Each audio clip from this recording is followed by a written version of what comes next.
আম এখন অনেক ছোট, তাই আমিও দুর্গার মতো আমের কুশি জ্বালাবো। কে দুর্গা চিনতে পারছেন না বুঝি? তবে শুনুন একটা লাইন। দুর্গা চুপি চুপি বলল, একটু তেল আর নুন নিয়ে আসতে পারিস, আমের কুশি জ্বালাবো। অপু আহ্লাদের সহিত বলিয়া উঠিল, কোথায় পেলি রে দিদি? আমার এই লাইনটা শুনে কি তোমাদেরও অপু দুর্গার কথা মনে পড়ছে? হ্যাঁ, পড়াটাই স্বাভাবিক। দুর্গা কিন্তু পটলিদের বাগানে সিঁদুর কৌটোর তলায় পড়েছিল আম, সেখান থেকেই কুড়িয়েছে।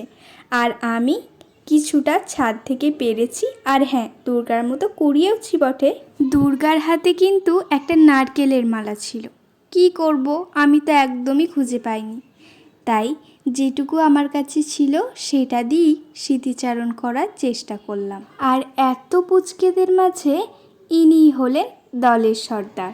আমের কুশি জ্বালানোর জন্য নুন তেলের প্রয়োজন, আর সেটার দায়িত্ব পড়েছিল অপুর ওপর। কীভাবে আনবে সে তেল আর নুন? তার কাপড় যে বাসি, তেলের ভাঁড় ছুঁইলে মা বড্ড মারবে। তবুও সে আমের লোভে নুন তেল নিয়ে এসে হাজির করলো। দিদিও মাখলো জবরদস্ত করে আম, সঙ্গে লবণ আর তেল দিয়ে। কাঁচা লঙ্কা যে অপুর নাগালের বাইরে ছিল, তাই সে একদমই আনতে পারেনি। তবে একটু ঝাল না হলে কেমন লাগে বলো? তাই আমি একটু কাঁচা লঙ্কাও অ্যাড করেছি। দুর্গা যদিও কাঁচা লঙ্কার উল্লেখ করেছিল, তাই ভাবলাম দিয়েই দেখি কেমন লাগে। বেশ হয়েছিল খেতে, একদম অপূর্ব।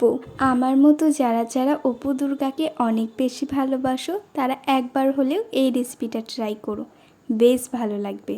ভিডিও ভালো লাগলে লাইক, কমেন্ট, শেয়ার এবং সাবস্ক্রাইব করো।